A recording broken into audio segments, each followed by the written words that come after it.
अरे एते दिन पर तू आम गाँ को आसिलु? हाँ जे एते दिन भितर तम मानक गाँ तमे माने तम मानक वेशभूषा तम मानक चालीचलन किछि भी बदलेनी। आम गाँ आम ट्रेडिशन आम कल्चर आमे केबे भी भूलिबुनु।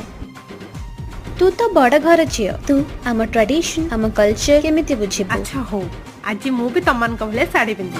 हो आसे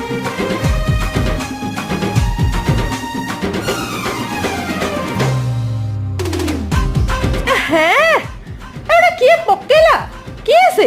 अरे तो का जानी पारुनो से आम पिला दिन संग राजू।